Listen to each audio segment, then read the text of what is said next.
Justice for Some is the title of the book written by Noura Erakat. Noura is a human rights attorney and assistant professor at George Mason University. She has served as legal counsel to the US House of Representatives and as legal advocate for Palestinian refugee rights at the United Nations.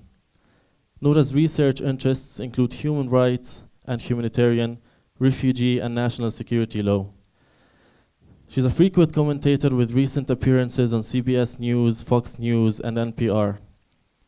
Her writings have been widely published in the national media and academic journals.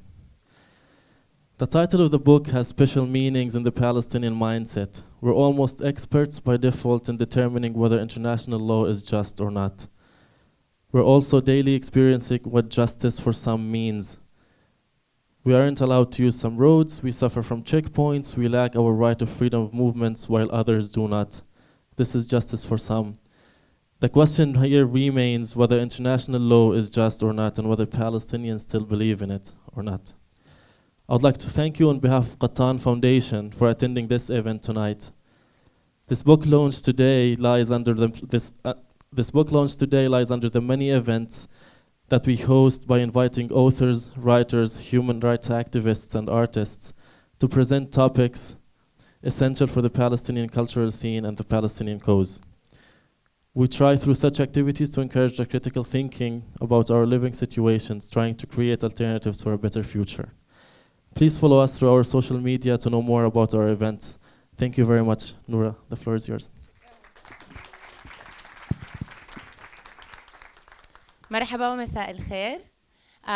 ما بقدر اوصف لكم قديش انا هلا مبسوطه انه عم بقدم الكتاب اللي هو كتاب عن حياتنا وعن النضال تبعنا للحريه وانه عم بقدمه انا بفلسطين. هي اول محاضره بفلسطين وقد ما انا مبسوطه انه عم بقدم الكتاب مع عائلتي والرفاق والاصحاب. انا برضه خجلانه انه ما بقدر اقدم لكم الكتاب بالعربي للاسف، بس مش دائما، ان شاء الله برجع وبقدمه برضه بالعربي. انا جزء من الشتات الفلسطيني.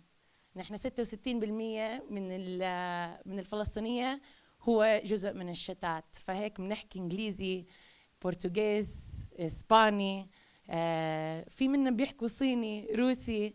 فكمان العوده راح كتير تكون مختلفة لما نعود كيف راح نحكي مع بعض بكل هاللغات.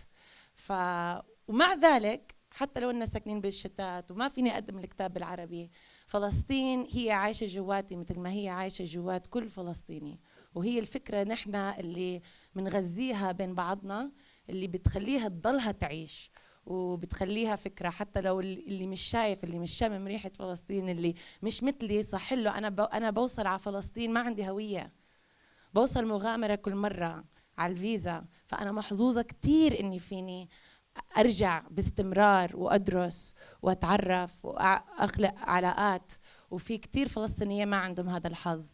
فكمان إنه هذا جزء من قصتنا وهذا جزء من نضالنا، إنه نقدر كلنا نيجي ونعود، وإنه أنا بخلال هاي العودة إنه بقدر أنا أقدم لكم الكتاب بالعربي.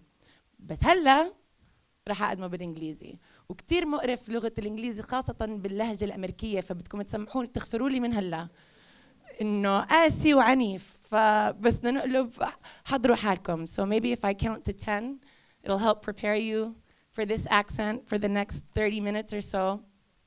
I'm going to present the book as briefly as possible so that I can leave as much time as possible for a Q&A. I also think, I don't know if you guys can tell, but I'm having a really hard time sitting still, so I'm just going to stand up and have the conversation with you like this. Let me start by telling you, first of all, where this book comes from and why I wrote this book in particular. I have been an activist for about 20 years. And when I was a student at UC Berkeley, I was part of the core group that launched divestment against Israel on September 6, 2001, when Ariel Sharon was elected into office for the second time. for the second time, meaning that there could be no forgiveness for that. In the course of our work, we did so many things. I was also part of the American Arab Anti-Discrimination Committee. I was involved in as much as possible to help bring about change in our struggle for freedom, and was very frustrated that nothing was moving the needle, or so I thought, that nothing was moving the needle on the question of Palestine. And so at a very young age, not yet, I wasn't this old yet, but at a very young age, maybe I could do it. We'll figure this out. At a very young age, I was naive enough and arrogant enough to think, I got it. If we only use the law strategically enough, we can free Palestine. The problem has been is that nobody's used it strategically enough. I'll go to law school, we got this, I'll figure it out. I go to law school. I was horribly surprised to find that law school was not the site of freedom fighters. Law school was the site of people who wanted to become rich very fast. And I was isolated there as well, and did something very strange after law school, which was not work immediately as a lawyer, but work as an organizer to seed BDS campaigns across the country, including in churches and on university campuses in 2005. But I also created a job for myself, because when I graduated in 2005 from law school, there was no such thing in the United States known as Palestinian human rights. There were Palestinian terrorists. There was national security. There was Palestinian, if you want, at best, Palestinian conflict resolution. But there was no such thing as Palestinian human rights. So I had to create my own job. And as part of the job, I wanted to sue Israeli war criminals. That was why I went to law school. That was what we were going to do, and I was going to do it in the US under the Alien Tort Statute. And in 2000, almost immediately, we got that chance because Moshe Ya'alon, who is responsible for the bombing of a UN compound in the south of Lebanon, in Qana, in 2006, as well as Avi Dichter. Let me see if I can get this. This is Dichter Ya'alon, Avi Dichter, who is responsible for the raising of 5,000 homes in Rafah, in the south of Gaza in 2005, were both experts at think tanks in Washington, D.C. and New York. They were in the United States. We can serve them. This was the moment we were waiting for. And so we organized ourselves before the statute of limitations ran out, and we sued Dichter, and we sued Ya'alon. And just to give you a background story on how we sued Ya'alon, we knew he was going to an event. We had somebody infiltrate the event. We had a friend of ours pose as a homeless person in the garage, in case he parked in the garage. We had friends sitting in the lobby of the hotel, appearing as lovers, waiting if he had passed by. The way that process works in the US is that you actually have to physically serve the accused. Once they touch the paper, we can take them to court. So if they never open the mail, it doesn't count. We had to get him in that way. And so we got him that day. And it was a very happy day, especially for me as a young recent graduate, because I was still vindicating this vision that we were going to do something nobody else had done. In less than a year, both the Southern District of New York as well as the DC District Court dismissed both cases without ever getting to the question of war crimes, without ever getting to the merits of the case. Instead, they dismissed it on what is known in law as non-justiciability, which means that it is not suitable for the court to adjudicate the question, that it must be determined by a political branch of government, or it must be determined somewhere else. It violates something. In the case of Ya'alon, it was the Foreign Sovereign Immunities Act. Suing him would be tantamount to suing Israel, and we cannot sue Israel in a US court. So my job as a lawyer immediately was to look for a better jurisdiction. DC and New York are conservative. We'll sue them in the Ninth Circuit in California. For those who don't know, the more westward you go in the United States, the more liberal the people are politically. And so I began strategic litigation research to see where we could sue them and fare better. In the course of that research, I found something really strange, that the same questions that blocked these lawsuits did not block similar cases against Chinese officials, did not block similar cases against Filipino officials, Papua New Guinean officials, did not block similar cases against Serbian officials. Something was strange. And so what I did was isolate the identity of the accused and the perpetrator, or the person who's the claimant bringing the claim. I suspended, basically like in science, I isolated the Palestinian and the Israeli identity. And what I was able to demonstrate was bias. This was not about foreign sovereign immunity. This was not active comedy and other legalese I won't keep mentioning to you because it's not worthwhile. This was not about justiciability. This was about Israel. And this was about Palestinians. And that became my first academic article. And that also planted a question in my head about what is the relationship between international law and politics.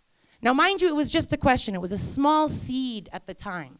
And then I thought maybe we just have to do the law differently. I was still very arrogant. I might be a little bit arrogant still. Hopefully it'll get kicked out of me with time. But I thought, okay, we have to try other venues. So I tried other things. I went to work in Congress. I thought we'll figure it out from the inside. I joined a National Lawyers Guild delegation to Gaza, traveled to the Gaza Strip in 2009 to investigate war crimes after the first massive onslaught. I then worked as a legal advisor with the Badil Resource Center for Refugee and Residency Rights, representing them in Geneva, in New York, and in Washington, D.C. And at every juncture, the same thing kept happening. Our legal efforts were impeded by some formidable political obstacle. And that question became so burning inside of me that I actually set upon to answer it by returning to the academy, which explains my shift. That question, which has been inside of me for 15 years, has culminated in this book. Where I seek to answer, what is the question between international law and politics? And how does that relationship help us better understand the Palestinian struggle for freedom, how it's impeded the struggle or advanced it? So let me start answering that question for you. There is international law, is public and private. I'm mostly concerned with public law. In short, according to the ICJ statute, Article 38, subsection 1, lawyers can be annoying. But just in case you want the reference, because bibliographies are good, according to that, international law is defined by three things. Custom, which is tacit consent, what states do and what they believe is legal. Treaties, which is explicit consent. They can be bilateral and multilateral, and those are explicit. They're binding in that way. And general principles, which are gap fillers. That's generally international law, and what it does is regulate the relationship between states as well as non-governmental organizations, and significantly between states and the people living within the jurisdiction of each state. Okay, so we got that so far. That's international law doctrinally. But there's a problem. There is no international court. There is no Supreme Court on the international level. There is no international police force. So even if you have a court and a judgment, you don't have a police to enforce the decision. So now you're in another quandary. Well, then what does law mean in the public realm, especially when state compliance is voluntary? And this brings up an academic debate in both political science, amongst international relations scholars, amongst legal scholars and advocates. Well, what is law if it doesn't have the capacity to command behavior and to punish transgressions, right? And there's two extreme answers to that question. On the one hand, there's the positivists who believe that the law is what it is and it's a matter of interpretation and you just have to apply it and that's the outcome. I'm not over here, okay? I'm closer to on this side where I also don't agree with them, but here are the realists. And the realists believe that the law is a fiction. It's not real. That it's just a veneer for power, and that might makes right. And so what it is it becomes a legitimating veneer in order for the powerful to advance their interests on the international stage. In the words of Richard Falk, it is a club with which to bludgeon the weak. But I am an activist. And this position here is unacceptable because it's a defeatist attitude and it's an apology for power. And in fact, if we look at the history of progressive causes, it's also not empirically true because we have seen the weak use the law to advance their interests. We've seen it amongst African Americans in the United States to overcome de jure segregation. We've seen it most significantly amongst Palestinians who use it in the revolutionary height of our movement to establish themselves as a juridical people at the United Nations. And I'll discuss that in resolutions 3236 and 3237. So it just can't possibly be true. So I ended up somewhere not too far from here, maybe a little bit over here. A little bit over here I ended up, where I agree and I draw from a scholar named Duncan Kennedy. He's a critical legal scholar. I draw from that to define something known as legal work. Legal work is what lawyers and advocates do in order to take what the law is to transform it into what they want it to be. But legal work isn't magic. It's not good lawyers that make it happen. There's still politics involved.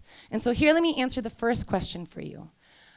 I asked, what is the relationship between international law and politics? And the answer to that question is that the law is politics. The law is politics. And in order to advance progressive causes, in order to use the law to advance progressive causes, it must be used in the sophisticated service, in the sophisticated service of a political movement. The law is politics. In order to be used to advance a progressive cause, it must be used in the sophisticated service on behalf of progressive causes. What does that mean? It means the lawyers on that side will come into a room right here, let's take a vote, what you all want for Palestinian freedom. And we'll tell you, well, this is what the law says you can have. And define the horizon of your aspirations based on what the law says. The movement lawyer will come in the room, what do you want? What is your aspiration for freedom? And then look at the law and say, well, how useful is the law to you? How useful can we make it? And then use it, abandon it, or use it creatively, or use it in specific moments. So an analogy I like to use is think of the law like the sail of a boat. If you're on a boat without a sail, you won't move, unless you have a row. So forget it, your paddles are gone. If you're on a boat, you need a sail to move. The sail is the law. The wind that moves the boat is the political movement. And so I advocate erect the sail when useful, draw it when harmful, and create an entirely new sail when possible. Now, what about the second question? What does this mean for Palestinians then? Based on this analysis, I decided that I would not write this book based on legal norms. So I wouldn't do a chapter on self-determination and a chapter on 242 and a chapter on the laws of war, although my reviewers advised me to do that. And for folks who have written books, that was a nerve-wracking moment. Because I was like, they're wrong. I know they're wrong, but they're the reviewer. I did not want to do that because that was insignificant to what my concern. I wanted to narrate the political context that changed the meaning of law. That was secondary to what movements were doing at the time. So think about it this way. Can we go to the next slide? Because I don't know, or I can try the clicker. All right, so let's look at this, okay? Really, really quickly. The way that I write the book is chronologically over a 100-year period from 1917 to 2017. Okay? Now, And I use each chapter is broken down into a significant turning point in the question of Palestine, where a conflict that arises creates controversy and an opportunity for legal work, for lawyers to do legal work that reshapes the question of Palestine. What are the junctures I use? 1917, Balfour, which, by the way, for a lot of legal scholars is quite significant that I focused on this because most legal scholars start in 1967. But I wanted to emphasize the settler colonial nature of Israeli domination and of our struggle. So 1917, I begin in the first chapter as a background from 1917 to 66, when Israel's martial law regime against the Palestinian citizens of Israel ceases. The second is 1967, the 1967 war, and there I narrate how Israel did not defy occupation law, right? We're very quick to say Israel is in violation of occupation law. Article 49, subsection 6 of the Geneva Conventions, right? To the contrary, what I show is that without occupation law, Israel could not have colonized Palestinian lands. How did Israeli legal work enable them to actually take the land without the people on it?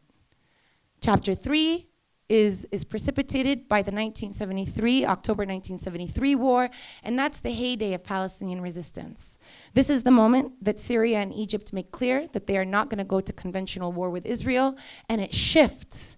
It's an entirely different shifting landscape. It creates the opportunity for negotiations that precipitates the Middle East peace process, and it creates a shift also within the Palestinian Liberation Organization.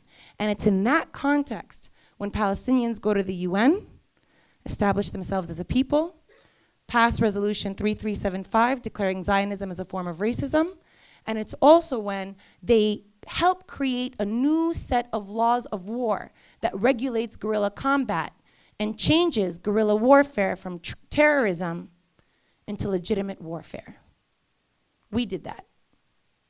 This is a great history. It doesn't end very well, as you all know. Now, the next juncture is 1987. This is the juncture of the Palestinian Intifada, not the first. I tend to think of the Great Revolt as the first and many others as preceding it. So we'll just call it the Intifada of 1987. This creates the opportunity for a peace process. And here we have with us Dr. Hanan Ashrawi, who I interviewed as part of the book and is featured, which is something just to tell you about the book. This book was also difficult to write, not difficult, excuse me, a wonderful challenge and opportunity, because most of the sources about the Palestinian struggle have been written by Israelis. So the task was, how do we create our own archive? How do we draw on our own resources to recreate a story where what's available doesn't tell that story? And so I did it through interviews as one method. And that chapter on Oslo is not a chapter of how bad Oslo is. You all know that. You're living it. We're living it. But also literate people know that because they can read. And the document itself is horrible. It's a horrible document. It doesn't anywhere say, for example, that there will be a Palestinian state. There is no mention that there will be a Palestinian state even as an ultimate outcome. The first Israeli leader to even utter that there will be a Palestinian state is Ehud Barak in 2000. So when I saw that, I thought, I'm not going to write a chapter because of my legal scholarship on how bad this is. I want to answer the question of why.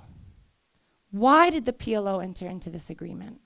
And how did Israel's legal work manage to consolidate all of their gains since 1967, now with Palestinian consent and participation? The last juncture is 2000, which is the beginning of the Al-Aqsa Intifada. And this is the scariest juncture, and this is the one that we continue to live in. This is when Israel reshapes its relationship to Palestinians from being an occupying power to being a belligerent. Basically, they're at war now with Palestinians.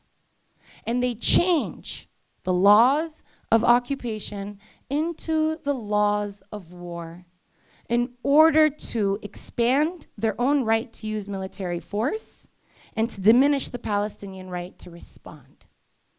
It's a very scary chapter, but we see the culmination, what they begin to do to justify targeted assassinations or extrajudicial assassinations in the West Bank. What they begin to do to target those, to legitimate and to legalize those assassinations, we see that legal experiment come into full bloom in the Gaza Strip. From 2005, when Israel withdraws its forces, its withdrawal, where it maintains its occupation, until 2017. So now we have this, when people ask me, how does Israel get away with killing 500 children in 51 days, 51,000 artillery shells and 6,000 airstrikes? Well, what I show is that Israel's legal work has made it legal in the language of law. So that's the arch. So quickly, let me back up and tell you about how law changes, which I think I'm going to skip because we've gone into a different phase, but let me just show you a few things. This is 1514, a General Assembly resolution in 1960, okay? This was a huge victory for former colonies because in the aftermath of the First World War, self-determination as a principle was used in order to legitimate the ongoing penetration of colonial and imperial powers into the vanquished territories of the Ottoman and German Empire. So self-determination in the aftermath of the First World War was not a tool for freedom. It was a tool for repression. But because of national liberation struggles, because of political movements and that wind, by 1960, it is people's struggle that creates new law and makes self-determination tantamount to independence and declares colonialism as an illegitimate form of governance. Before that, colonialism was seen as a good. The colonizers bring plumbing, they help women have children without dying, they expand, I don't know why I'm carrying this. They expand lifespans, but by 1960, it's bad to say you're a colonizer. That was a political movement victory that comes, that's captured in law. So that's how the law changed over time. I try to show that shift rather than to examine the language. So can we go to the next slide? Am I supposed to do it? Okay. Let me skip ahead. Can I? Yes. Okay. Let me tell you really, really, really quickly about 242. I'm going to give you the short version. You can ask me questions in the Q&A. 242, when it was passed in 1967, was seen as a defeat. The Palestinians considered it a defeat for ourselves and for Arabs. What 242 does is basically adopt the US, UK, and Israeli interpretation of the language. I want to point one thing out to you. Notice here where it says that Israel will withdraw forces from territories occupied in the recent conflict. Well, guess what Israel argued? You didn't say which territories. You just said territories. You didn't say the or all the. So if we withdraw from the Sinai, which is bigger than the West Bank and Gaza, we fulfilled the terms of this. So this is not good. But also I show that this was Israel's legal work. It was not the intention of the US and the UK to advance this interest. We can talk about that. But two, and even more importantly, notice here what they say about the Palestinians. Nowhere do they mention Palestine, Palestinians. They regard Palestinians as a refugee problem.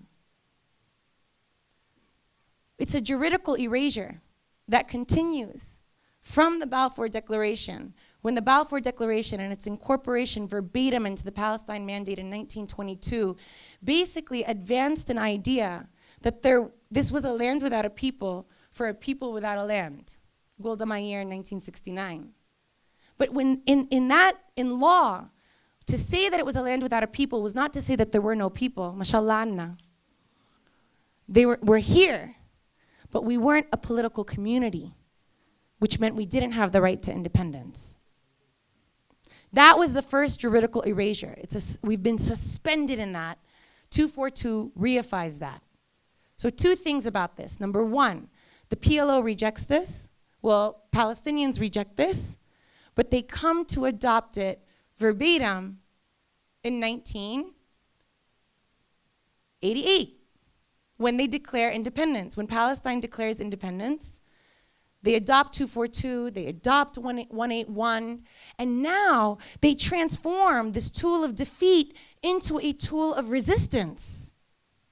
For 20 years, Israel and the US used it as a condition for entering negotiations. Once Palestinians accept it as the term of negotiations, Israel and the US abandon it, because now they see it as a tool of resistance. And in fact, the Declaration of Principles, or Oslo, from 1993, doesn't even mentions 242 and 338, but not as a prescriptive function. It only says that 242 and 338 will be fulfilled when peace is achieved, when a political peace is achieved.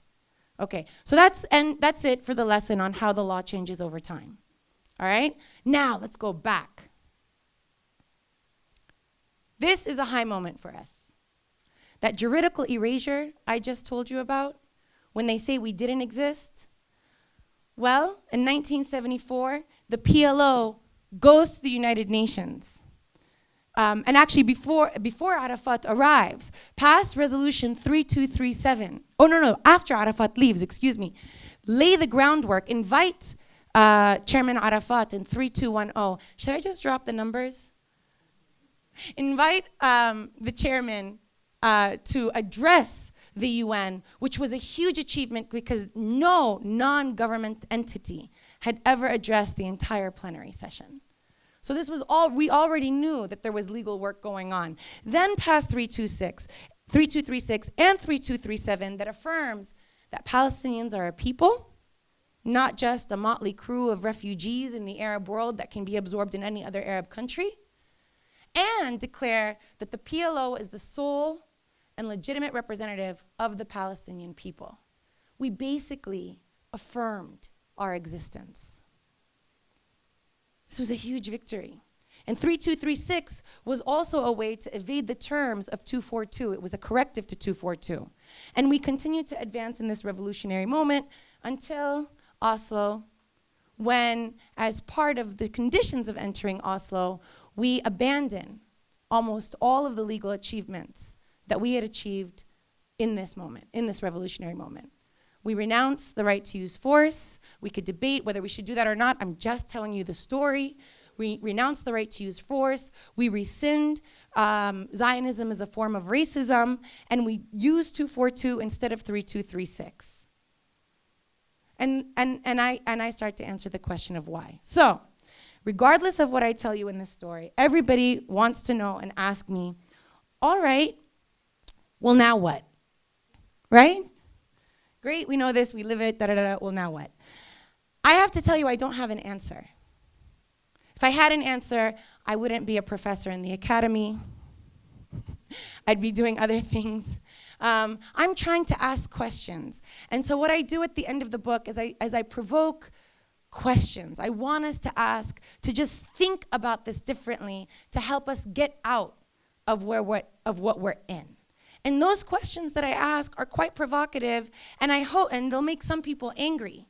And my hope is not to convince you that these are the right questions. My hope is that you'll ask better questions. My hope is that we'll actually have a discussion about different approaches. Because one of the worst things that's happened in our communities here, and I'll tell you certainly in diaspora, is that we've ceased to have radical imaginations about the future. For many, many reasons, including for fear of one another, of being called out as being traitors or not committed to the cause and so on and so forth. So, one of the questions, the primary question that I ask is this. What if we begin to think about the right of return of refugees, and the return of refugees, not as the culmination of our struggle and the symbol of our victory, but as the beginning of new possibilities. Just the beginning. Don't end at return, begin at return. Because return, when refugees return, they are not returning to 1947 Palestine. They'll return to 2019 Palestine, which looks radically different, and which has a population where a significant population of Jewish Israeli settlers exist. How do we live with them? How do we live with one another? And I literally write, for us, the return of refugees is literally a return to an unknown future. And how do we chart that future? Now, I say 3 things as prescription of how to chart that future, and I'll say these very quickly because these are the things I believe are fundamental. Number 1, because I don't know the answer, but I know some prerequisites that we need. Number 1, we must abandon Oslo. There is no way forward. Even for the most ardent two-stater, it doesn't matter. If you're a two-stater, you should be the first to abandon Oslo because it is not serving your purpose. It is not serving your purpose. Number 2, we must abandon the United States because the United States is the primary pillar of opposition, is the primary pillar of support for Israel, and is not a third party, but is a constituent party. And there is no way forward without challenging and resisting the United States. We've had, even if everybody, since 1973, many Arab revolutionary leaders, including Chairman Arafat, believed that there was no future without the United States because it was such a superpower. Well, I think that this many decades of experimenting with that possibility have proven that that's wrong. So they tried. It didn't work. The experiment is over. We must abandon the United States. And shift in many ways, and we can talk about what that shift looks like. And number 3 is the hardest one, which is that we cannot stop for those one-staters who use the slogan of equality, one person, one vote, and analogize this to apartheid. This is not an equality struggle. I don't want to be equal to settlers. I want to decolonize this land. So maybe you can use equality as a tactic and as an approximation, but what does a decolonial struggle look like? How do you decolonize the land? And at the heart of that is reshaping the relationship between settler and native. We are not to fit in a settler universe. We want to recreate it into a new universe entirely, but not enter that universe. It's a fundamental reshifting of that initial relationship. And whether you believe in one state or two state, we must also engage in a decolonial struggle. And we can talk about what that looks like. There's many possibilities and many historical examples of what that looks like. So those are the 3 things that I know and insist upon, and we can disagree. The questions I ask are about how the return of refugees marks a beginning.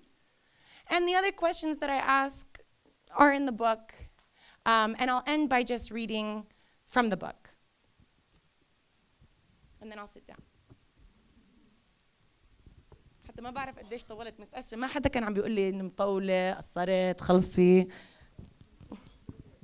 نعم؟ فيني أحكي قد ما بدي؟ أكمل؟ بقرأ لكم الكتاب. Okay. I'll read from the end, which is not, I think, what authors, I see many authors, amazing authors who have inspired me in this room, is not what authors should do, but I'll do it anyway. Okay. In any scenario moving forward, more conflict and bloody confrontations are all but certain. No community has relinquished its privileges voluntarily, and no community has ever submitted to a condition of perpetual servitude and domination. The question should not be how to avoid such violence, but rather, what is the optimal outcome that would make it tolerable? What possible futures can Palestinians build for themselves, as well as for the Jewish Israelis that currently dominate them, that would make this tortured history a chronicle of hope rather than one of mourning? That path is not well paved. In fact, it does not even exist.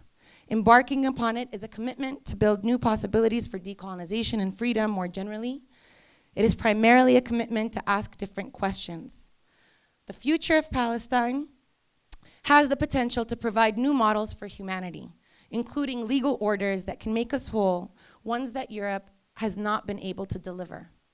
Fulfilling this potential requires centering our gaze upon ourselves, to recognize ourselves as free already in order to forge a path to a future where our liberation is not contingent or mutually exclusive, but reinforcing. That is Palestine's promise still. Thank you.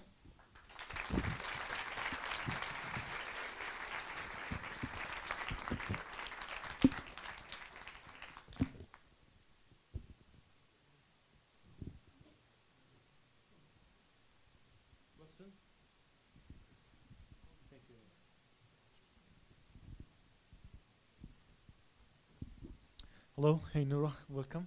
على فكرة اللي بده يحكيني يسألني سؤال بالعربي ما عندي أي مشكلة بس راح أجاوب بالإنجليزي. Okay, so I'll ask in English then. So I'm excited to read another book added to the small list, as you mentioned, to the books talking about the history of Palestine from our perspective. So that's exciting.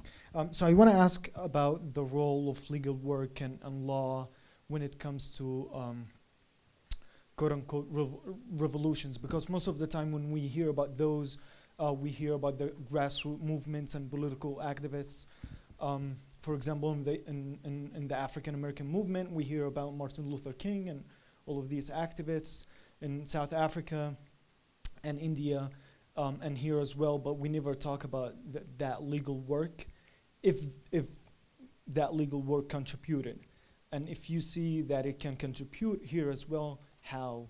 And how did it contribute in these places, and how important it is? Also, I have a second question, if I may. About your one of final statements about abandoning the U.S. and the U.S.'s role. Well, it's true that that has played a huge negative role in our situation, but we can see changes happening inside the U.S. Where you have more and more people becoming pro-Palestinian, quote unquote, and knowing about our struggle and how that has advanced in moving our cause into the mainstream with Bernie Sanders, Jill Stein in 2016, and I see more coming in the future. So that can become a positive, even a little bit in the future, and if not, other than the US, then what? Thank you. Okay, sorry for taking a long time. I think those questions are very related. So let me answer it this way. So I think what's suggested at the heart of the question is if the law is in fact part of a structure of power, then no matter what we do, then it's going to be used against us. We might as well fight against the law as well. And I understand that, but I also understand that the law is inescapable. It's an inescapable reality, similar to our economic realities, similar to the balance of power, to the military dominance of certain powers, right? And so the reason I say to engage with it is to use it when possible, right? To use it in order to leverage the strengths of the weak and to diminish the strengths of the strong, right? So how do you do that then? What does that look like? So let me here draw Namibia, for example. Namibia is a case study that I use to contrast from our Palestine case study, which actually succeeded in achieving independence. And most legal analysts that look at the question say that the Namibians and the SWAPO had a better legal strategy than the PLO. And I disagree. It's not that the legal strategy, although they did have a better legal strategy, right? They definitely had because what is a strategy? A strategy is a series of tactics that are cumulative and lead to a certain point. So they have to be cumulative, they have to have foresight. In our case, most of our legal initiatives have been haphazard, and we quickly abandon them, and they do not come sequentially. That's a whole discussion. I'm not gonna get into that, let me stick on Namibia. What I do is distinguish the Namibian case study in three ways, and this helps answer the question about the US. Namibia, one, did use a cumulative strategy in its legal approach. More significantly, however, Namibia was offered by apartheid South Africa, which governed it, or dominated it, to enter into South African peace process, a bilateral peace process, and refused. Insisted that the peace process remain on the international scale and multilateral, because once they were in the bilateral sphere, they would be captured. They would be captured. Number two, Namibia, the SWAPO, never laid down their arms until the very end. Even after they signed a treaty, did not lay down their arms, but maintained it in order to completely remove apartheid forces. Now that's also different because at the time, Cuba was in Angola, and the Reagan administration used its desire to remove Cuba from Angola as a negotiating chip. If Cuba withdraws, South Africa will withdraw. So that's the second distinction. And number three is the reality of the world. It was still where violence was, there was legitimate, we can consider armed groups as legitimate violence, as opposed to the reality we live in today, where any use of force by Palestinians is considered terroristic. And in the laws of war, Palestinians have the right to use force. It's this is very simple. Palestinians have the right to use force. They cannot use it against civilians. But the way that Israel and the US have framed Palestinian use of force, even if they just target soldiers, and they just target military installations, if they just target jeeps, if they just target Israeli weapons caches, it doesn't matter what they're targeting. It's illegitimate and terroristic because Palestinians are not to use force. So it's a completely different reality. So those are the distinguishing factors. So what does it mean about the US? Very simply this: don't abandon the US people. People in the US are struggling for freedom. Okay, even if you don't read a lot, have you seen the memes? Have you seen the memes today? Eric Garner was choked to death for selling loose cigarettes. This white armed terrorist with AK-47 walked with his hands behind his back without a scratch. We live in a racial caste system in the United States that we have not overthrown. The Black liberation movement is not done. And that's one of the things we're doing as Palestinians, is to encourage all Palestinians to be a part of that struggle rather than aspire to be a part of the structure of domination in the US. Similarly, native nations, indigenous nations, are still being colonized, are not free, and are struggling for their freedom. The Piscataway nations in New York, the Mohawk nations between Canada and New York that Audra Simpson tells us about, the nations, the Osseti, Dakota Sioux Nation in North Dakota that Nick Estes tells us about, who are resisting the Dakota Access Pipeline. The US wants to build a pipeline from Canada through the United States. Do you think they're going through white lands? They're going through native reservations because settler colonization in the US has not ended. It continues. So people, I agree with you, people are struggling for freedom in the US and we should be allied with them, which is what's so powerful about the Black Palestinian Solidarity Movement, right? And I won't say more because I know, I would just khalas. I'll stop there. But that doesn't mean, that means we have to resist the United States rather than accommodate the United States. They're not going to offer us a state. They have placed us with Israel in a sovereignty trap. They have made our freedom contingent on their approval. When will we be good enough at policing ourselves when they can trust to leave their forces so that we can do the work that they do right now? It's a trap. We'll never be free. It's at the height of it, it's going to be autonomy. And at the worst of it, we're turning our guns against ourselves. So there has to be, where do we go from here? If not the US, yeah, that's the scariest part of this. That's why. That's why we're holding on to this like a scared, this is our last life jacket. It's a leap of faith, but it's also strategic. We look for other allies. We look for other allies. Nobody wants this. We create new movements. Everything in the history of the Palestinian struggle has been created from nothing. When Arafat took over the PLO in 1968, he was 44. It's pretty young. And that's significant because young people, I believe, young people have less to lose, are more courageous and are more visionary than our elders who teach us and have paved the path for us. I consider myself not a youth anymore. I'm talking about people younger than me. I want them to lead us. They must have ideas. Let us give them a chance to lead.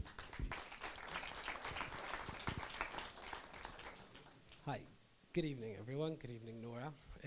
I'm glad to see you after أنا كتير 20 مبسوطة إني شايفتك وشايفة منار. مرحبا.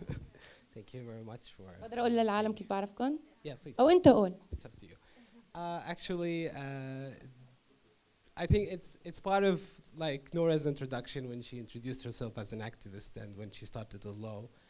Met Nora through our dancing group IBDA in the Haitian refugee camp 20 years ago, and she also played a big role in my English, so appreciate it.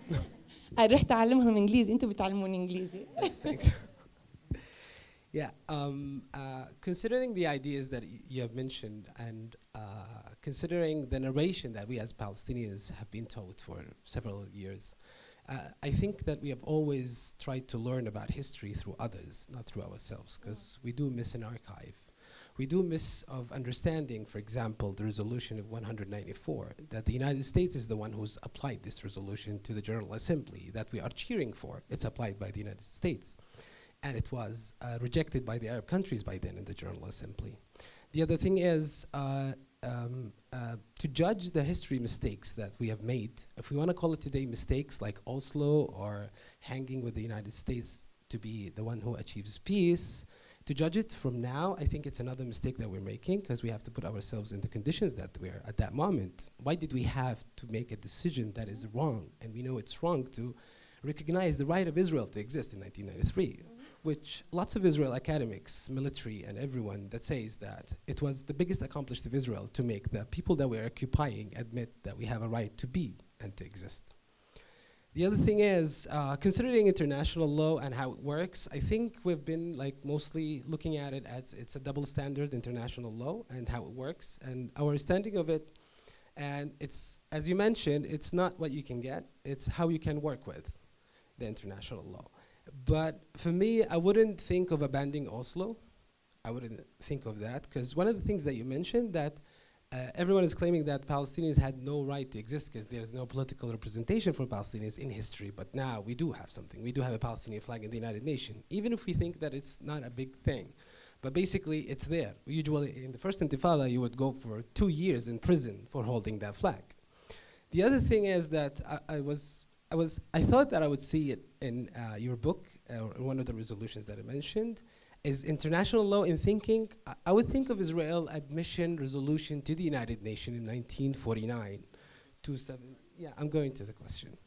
It's wondering about what is the possibility of looking to the resolution that is saying that Israel have to respect and implement the chart of the United Nations, which is including division and so forth.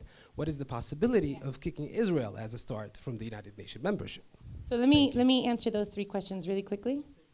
But he has 3. There's no way I'm going to remember it. I even forgot the first one already. Sorry? أول واحدة شو كانت? The narration. Let me be really clear. I don't judge us for the past. I don't do that. And if you've read the book and it sounds like you've looked at it, I don't do that. In fact, I try to understand why we made these decisions. ما بخون حدا. I think everybody, I give everyone the best benefit of the doubt. And notwithstanding that, and looking at it from that perspective and from the historical context, I still now say it's a strategic mistake. In 1988, when, it's not 93, but in 88, when the PLO recognizes Israel, Mahmoud Darwish writes our Declaration of Independence. It's Edward Said who translates it, right? It's our leadership who believes that this is a great accomplishment. This was a revolutionary shift, right? We're talking about, this is a revolutionary shift in our thinking from 1968 to 1988. 2 states was not capitulation. It was a pathway to freedom. And I make that clear. It was a pathway to freedom. وما بلوم حدا for that course. But Oslo as a document is a tragedy.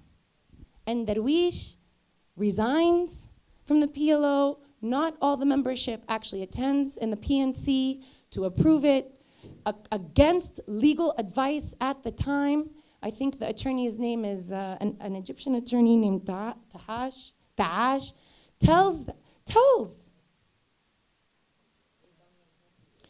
اسمه موجود, it's not in front of me, ما بذكره, مصري يعطيه العافية, قالنا إنه ما تفوتوا هذا الاتفاق. ما رح يفيدكم. And says literally, that Ahmed al-Qari at the time, who was the lead negotiator, didn't leave, and it was too late. They would not take the advice. So I'm not ما عم بلوم the strategic shift. Now let's say we're going to forgive that as well. خلاص فتنا أصله. Let's say we forgive that. It's been 26 years. We know it doesn't work. It's 26 years. Now we can abandon it with faith that we're losing nothing. Now we can abandon it with faith that we're losing nothing. السؤال الثاني I think نسيته بس السؤال الثالث. What about, you said you didn't see it in the book. It's actually in the footnotes. I have a lot of footnotes. And Israel had to apply for membership to the UN 3 times before it was admitted, because it violated the terms of 181, and especially on the borders and on the status of Jerusalem and on refugees. And its admittance at the 3rd time was UN General Assembly Resolution 273. When it does admit Israel in 49, okay, it doesn't get admitted even in the first year. It admits it in 49. They admit them with the conditions that Jerusalem will be corpus separatum, refugees will return, you have to figure out your borders with the Arab states, with the belligerent states. In the course of those negotiations, Abba Iban, who represented Israel to the UN at the time, made it really clear, that's your interpretation, not mine.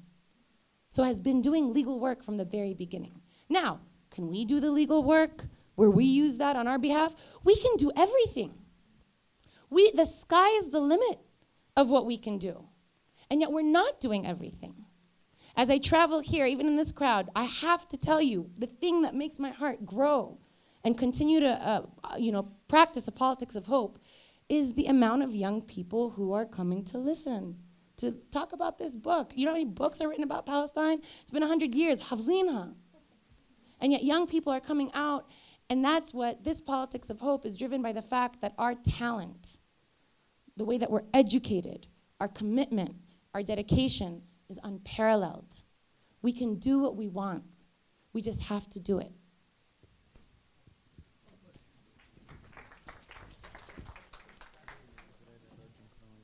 Now you can ask maybe 2-3 questions. ما بعرف شو صار بالوقت. I'll be very straightforward with the questions.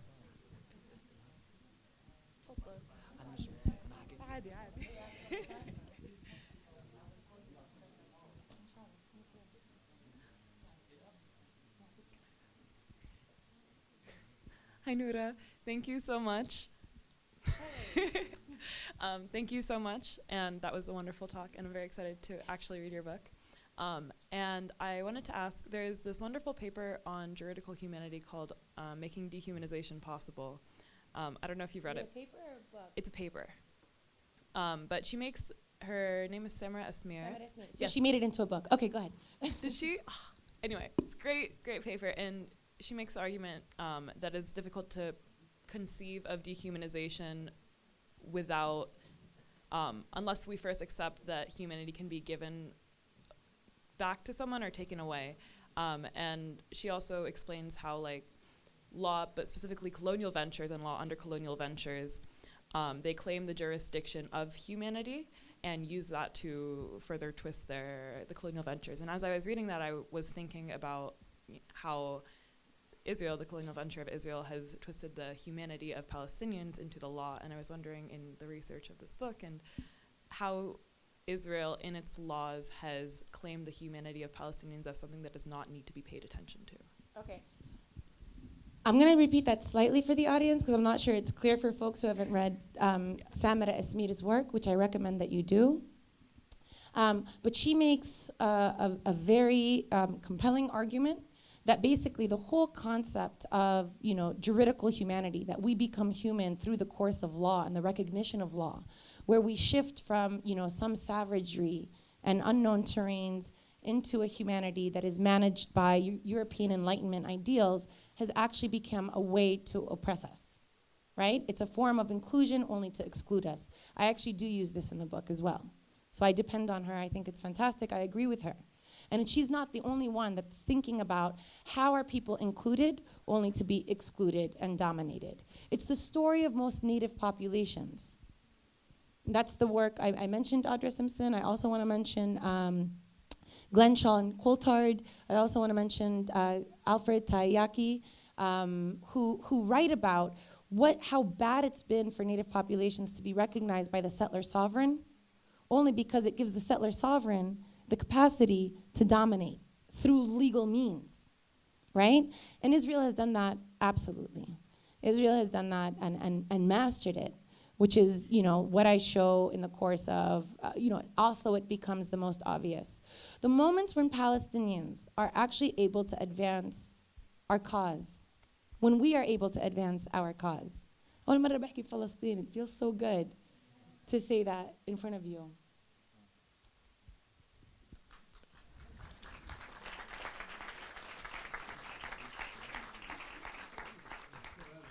ما خلصت لانه هن عم بيزقفوا عشان ما بكيتش الحمد لله. بس انه the moments when we have been able to advance our cause is when we've abandoned this criteria, right? There's a whole story I tell in the first chapter about the Great Revolt from 1936 to 1939, okay? Balfour was our trap at the time, and there was the Arab High Committee that governed us according to respectability politics. And our leadership tried mightily in order to use the law to show how Balfour was illegitimate, how the Palestine Mandate was illegitimate, how the League of Nations was violating its own obligations under the League of Nations Charter, okay? Really astute legal arguments around Article 4 and Article 20 and Article 22, okay? Nothing moves the British mandatory power until the Great Revolt. When Palestinians go on strike and then they engage in direct armed revolt, and it's in the course of that revolt when the British issue a white paper rescinding the right of Jewish settlers for unfettered immigration and land sales. We cannot escape the exception. We've been suspended in a state of exception through our juridical erasure. We cannot escape that exception through the law itself. It has to be through some sort of political confrontation. And if we want, we use the law to support that cause, not the other way around. Question here. I really, no, can you get the mic next? Yeah, okay. مرحبا نورا هون شمال. شكرا. مرحبا. Hi Noura. Two quick questions. One first, personal one. Why are you not content being an academic and actually want to be an activist? Like, what's wrong with just being an academic? Like, what drives you to be an activist? Like, this is a personal question. Why am I contemptuous about the academy? No, I wouldn't say that. Can we start a therapy circle afterwards with the academics in the room?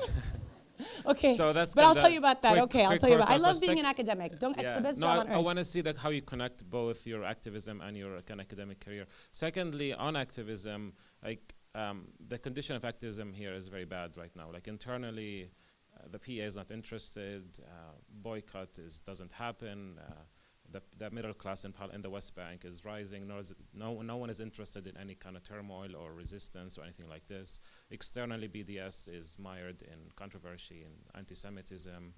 They celebrate symbolic victories but have no effect on the Israeli economy. The Israeli economy is the strongest and the most diverse ever in its history.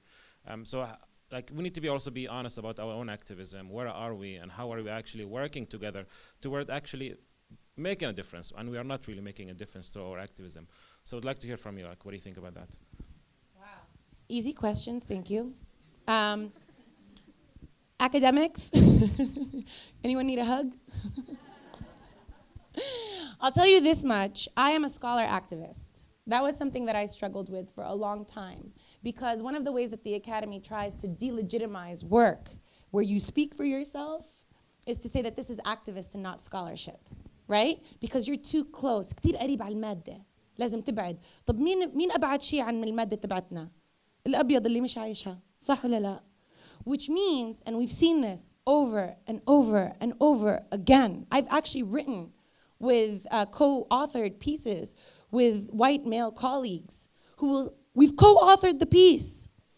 He will be awarded and described as the scholar, and I will be denigrated as the activist.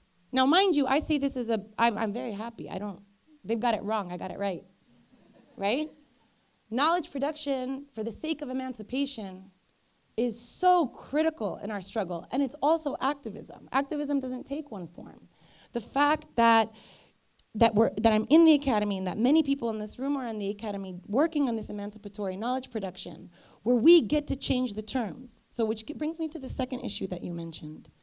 I actually, by the way, I have left GMU. I just accepted a job at Rutgers, New Brunswick, where it is a hub of critical intellectual thought. I will be in the Department of Africana Studies. But I want to say something about that. My job and my position in the academy would not be possible without the movement that paved the path, make it possible to legitimize me in the academy. If it's not been how, I'm very good, I'm a hard worker, fine. But it was movement work that made what I was saying more acceptable, and what I was saying as no longer crazy, but quite reasonable, right? That's movement work. That's movement work. That's why I'm there. I started doing media work very recently, but I'm not the only Palestinian ever. Getting Palestinians to speak for themselves on television is the achievement of movement work, right? Now if you don't have a Palestinian, you're biased. You're doing something wrong.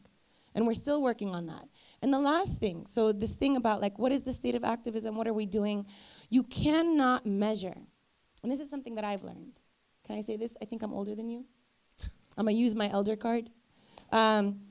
You cannot measure the efficacy of activism in a short time span, right?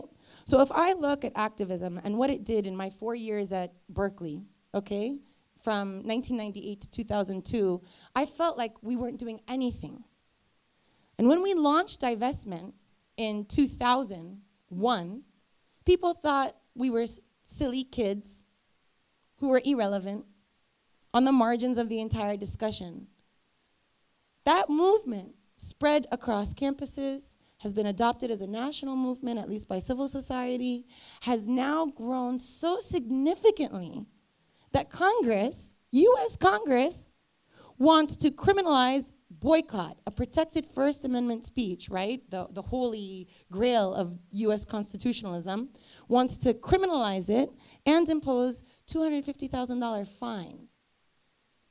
And 41 out of the 50 states, US states, including Hawaii, which is occupied, okay, have also either introduced legislation or passed legislation to make it difficult to participate in boycott.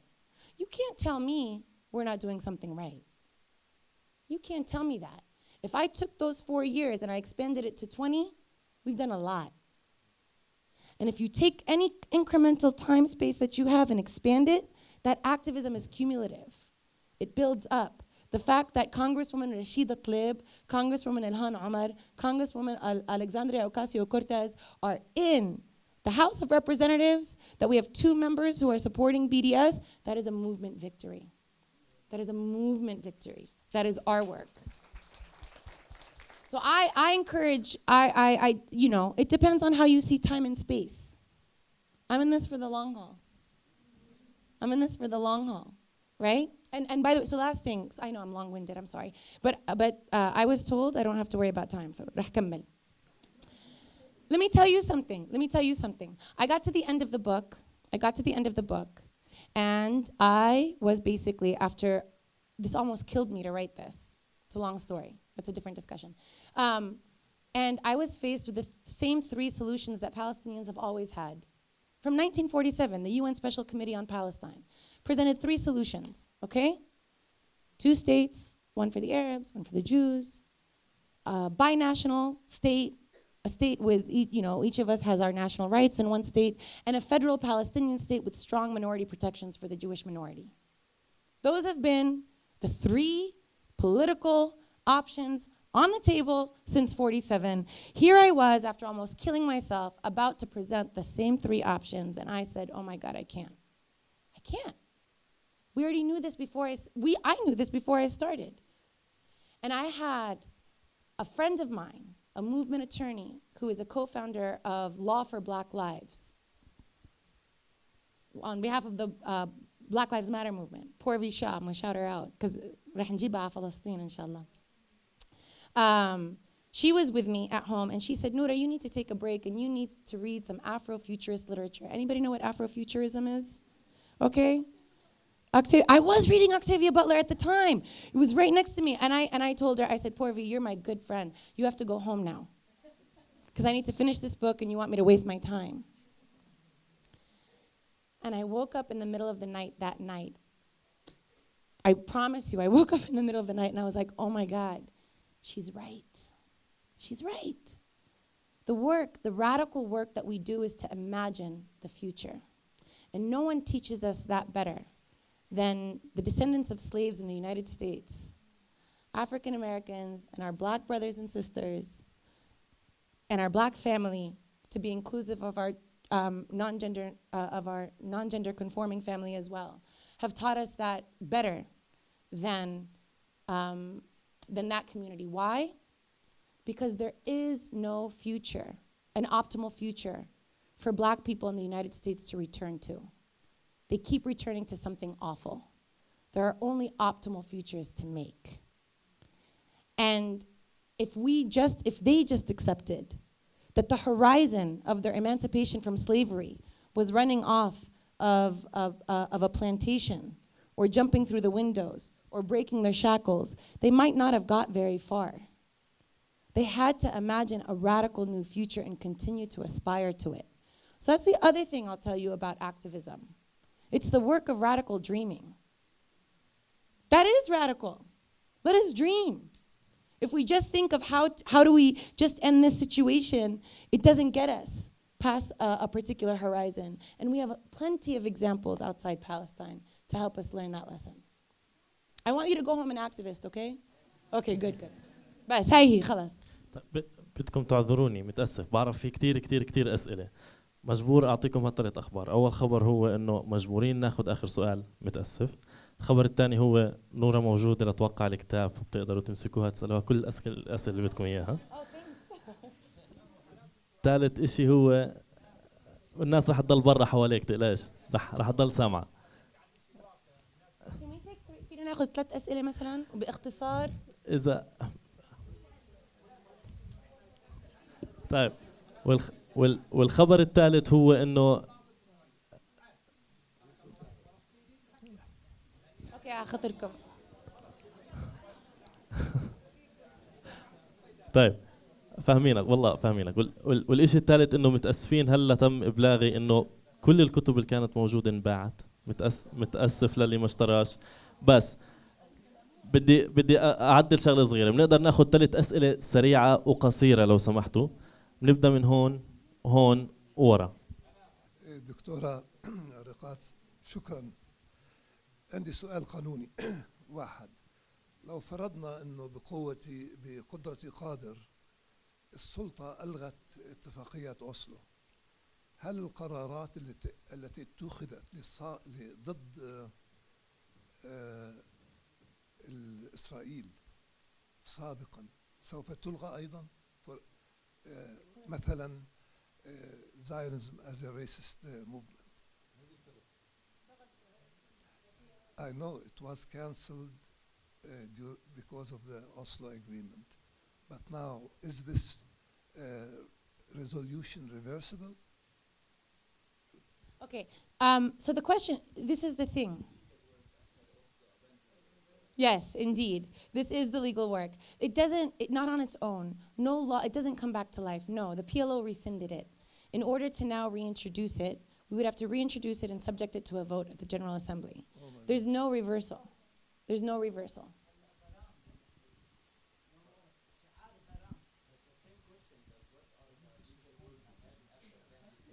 What is the legal work? Okay, let's talk about legal work.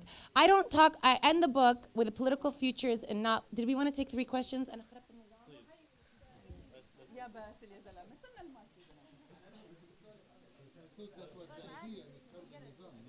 أنا مش زعلان، اعملوا مظاهرة، أنا هذا أصلا اللي بدي إياه. من حرتكم. أوكي. بدي أغير النمط شوي وأحكي أكثر عن المستقبل. Okay, كنت عم تحكي عن المستقبل و whatever ايش ما بيطلع حل دولتين حل دولة you know bilateral أو لا. My question is this. I believe reparations should be a key role in this. Right? And this is something I'm taking from, you know, what happened to African Americans in the US. They have not gotten their full reparations. They deserve their full reparations. Until this day, they suffer because of inheritance that comes from multi-generations, and they didn't accumulate that because of the lack of reparations. So my question is, my question towards you is, do you believe that needs to be a key role? I'm just going to take down questions. Great question. So هذا جاوبنا السؤال، فهلا فينا ناخذ هي واحد، فينا ناخذ كمان اثنين أو خذوا 5. Thank you.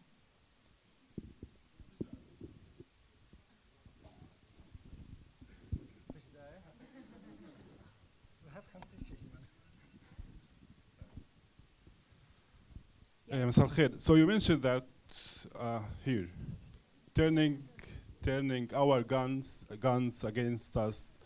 Are you indicating for something in the past or in the future? And the second about abandoning Oslo. Do you think that we can do that without dissolving the PA? And whether yes or no, how you advise us to force our leadership to do that? Thanks.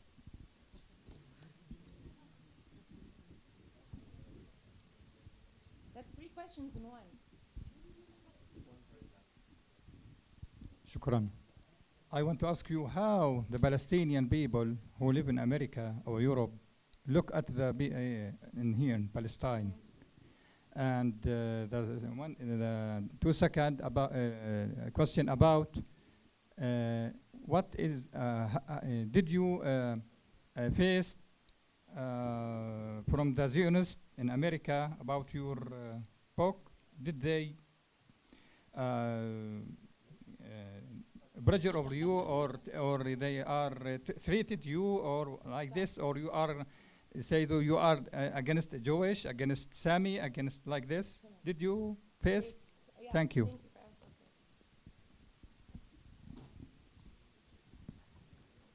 خلاص؟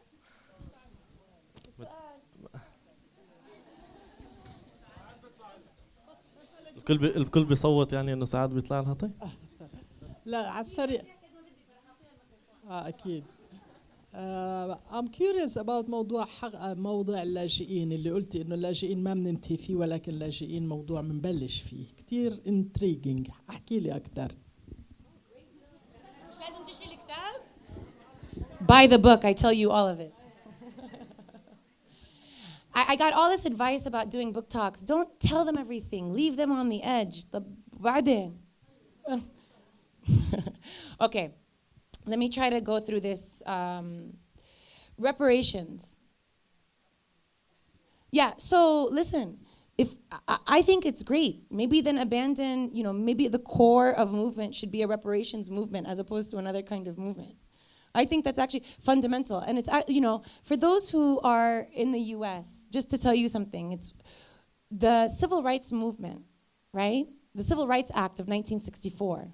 Followed by the Voting Rights Act of 1965, only ended legal segregation between blacks and whites, but ensured nothing. It only lifted the legal regime that made it legal, but did not change any hearts and minds, and did not then create a government program that then lifted up, black people and ended white supremacy. I don't even need to tell you that if you're watching the news. White supremacy is alive and well. It always has been. The white population is going to be a minority by about 2030, and this is what we're seeing is white anxiety over control of the country, and they're the most violent. So, and one of the things that Robin D.G. Kelly, historian, argues, and you can read this in his seminal book, Freedom Dreams, is on reparations and all the ways that reparations could have been achieved. When black people demand reparations, they're not demanding money to line their pockets, okay? Which is the way that people used to denigrate it. طب شو ما عملش إشي وأنا أبوي ما كان عنده slaves ليش أعطيك فلوس? It was never a demand for that. It was demand for communal uplift. Build colleges. build communities, build infrastructure in Black communities, right? And I think Kelly does this Robin D.G. Kelly does this much better than I do about the fact that the greatest beneficiary of reparations in the US are white people, not Blacks. So I say this to audiences, ending de jure, we will not have reached a milestone in racial justice in the United States until we see reparations, because that actually represents a monumental shift. And we need to work on that monumental shift. This is why Michelle Alexander, the author of The New Jim Crow, left the legal academy. She was a law professor. She's now teaching at a divinity school because she's concluded this is not a legal struggle, this is a spiritual revolution. This is what we need. So I follow in that school as well. There was questions about, when I said turning guns against ourselves, I was saying now. We are policing ourselves. That's not, I'm not making this up, I'm not trying to be extra. It's very obvious, we're living that reality. We see it when young people go out to protest. We saw it in many occasions where our Palestinian security forces have used that training and that power in order to police ourselves, even if I give them the benefit of the doubt, which is the fact that they want to prove that we can control ourselves. We can be secure without external domination. And that's why I think it's a sovereignty trap. It's not gonna get us anywhere, right? So that's the best case scenario, right? You could say much worse, but I'm saying that as a strategic approach. What about, I hear it, like this question about the PA. I'm gonna say this much. I do think, the PA is an administrative body that was created by Oslo. It was meant to be short-term in nature. It was never meant to be a government body. It was a 5-year administrative body. But let me just answer the question. So I'm just saying, I know, and I know that they're part of the status quo, and unfortunately the PLO has been collapsed into the PA and there's no longer a functioning PNC. Like our national institutions are more or less dissolved. I get that. But I also want to caution this. The PA is not the only problem. It's not as if the PA went away, then suddenly we would be on a completely different course.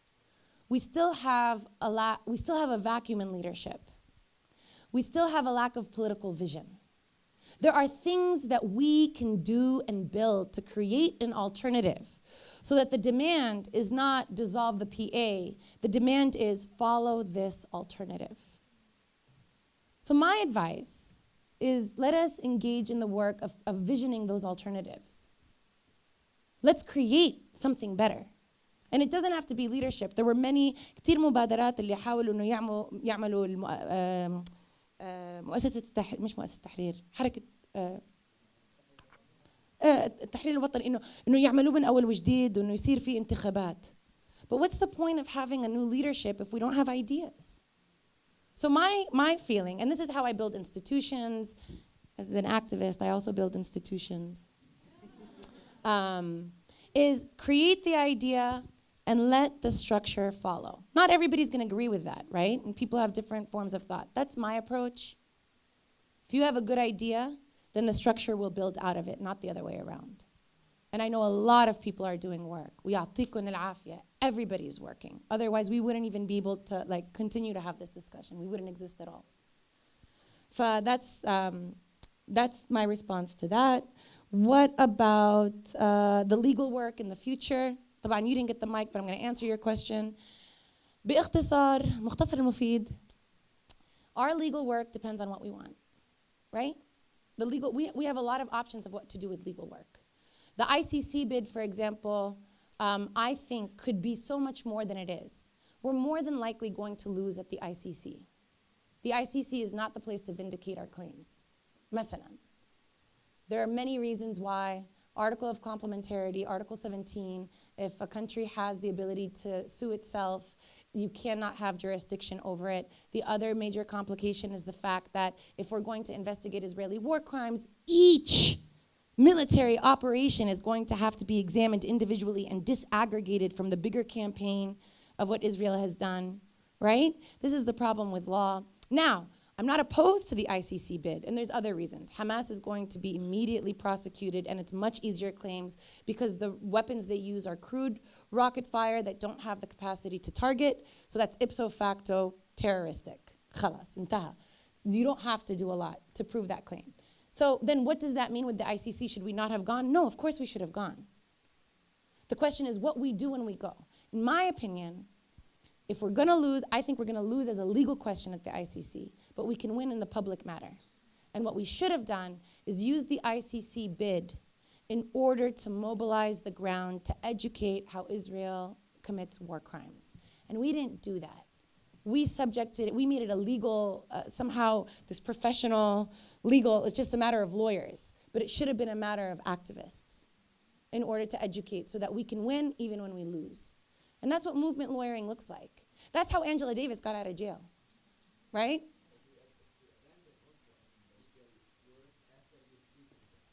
After what? Oh, what happens with the legal work after? Okay. So after the it depends. It depends. Depends on what we want and what we're doing. That legal work can be unique. Whether or not we want to pursue the 1973 convention condemning apartheid as a crime against humanity, whether or not we want to pursue different human rights treaties that have rights-based claims, there is a lot. But the legal work depends on the political movement. So I can't answer that question. Yes, that's what I'm saying. Yes. Yes, okay. Then let me end with this question. Thank you, Saad. The question is, say more about this idea of the return of refugees as the future. I told you there was something controversial. I didn't tell you exactly what it was. So here's the controversy. And I'm going to end with this. Okay? When the Zionist movement was mobilizing itself, it was self-described as a colonial movement. And it was a European movement. And it was a movement to earn acceptance within Europe, because Europe had excluded Jews from its juridical humanity in some places where Jews didn't even have citizenship in Europe, okay?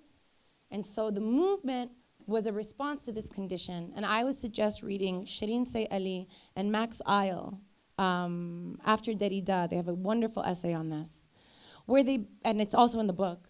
So you read the book, but since it's sold out, you can read the article tonight.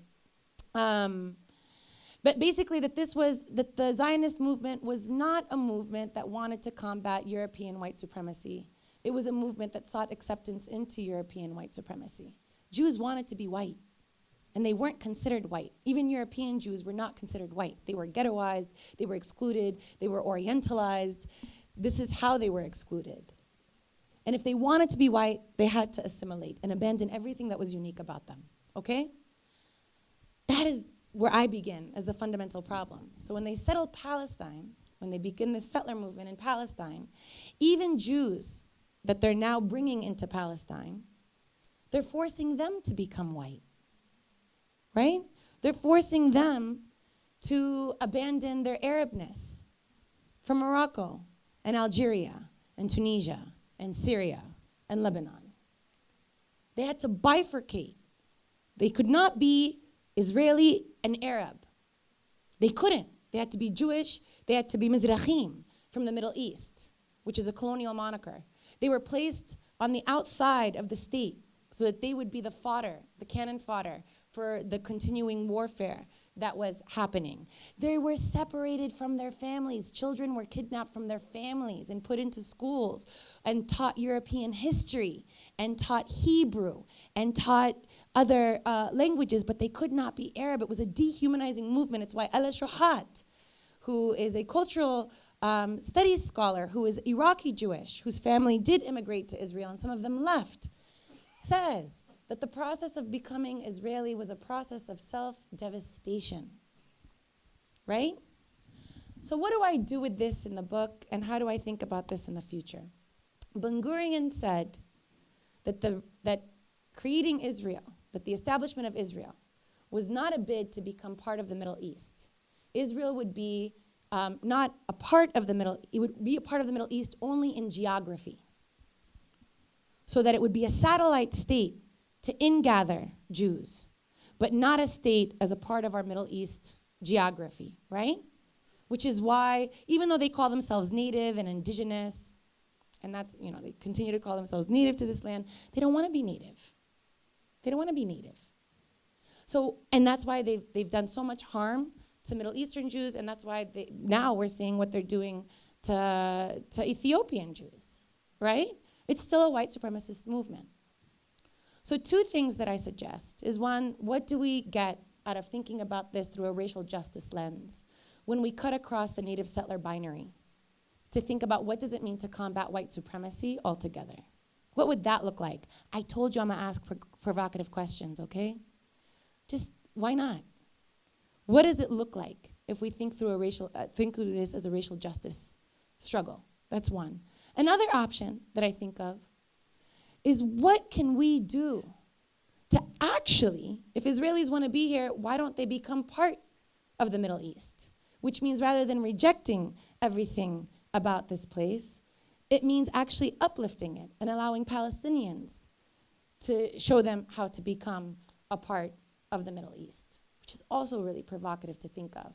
And I draw on what Mahmoud Mamdani tells us about the South African moment, when Nelson Mandela ceased to be simply a leader for black South Africans, but became a leader for all South Africans. So what would it look like when we can offer Jewish Israelis a better future than Israel has been able to offer them? Questions, questions, questions, questions. I'm just asking them. You might have better questions. You might find that these aren't appropriate. Maybe in the course of discussion you think of something better, but why not ask them? Because we've been stuck. We've had the same solutions for almost 100 years. So what's there to lose by asking these questions? وعشان الأستاذ ورا ما تزعلش، أنا نسيت لما قلت إنه هذا آخر جواب. جوابي لك إنه أنا بهاجموني الصهيونية. Of course. ما بدي أحكي أكتر من هيك، لأنه الكل عم بيعاني، فأنا أمرار بستحي إنه أقول إحنا شو عم نعاني من هذا التحرش العنصري. هون بفلسطين العالم عم بتعاني أكتر مني بكتير، أنا بوجهة نظري، بس كلنا منعاني.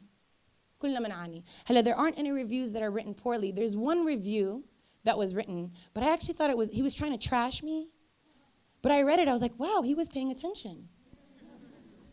So he wrote about what all these things I'm telling you about, but you know, I'm like, anybody who reads this is gonna think he's nuts and I'm not. So they're their own worst enemy. فهيك شكرا. Thank you so much.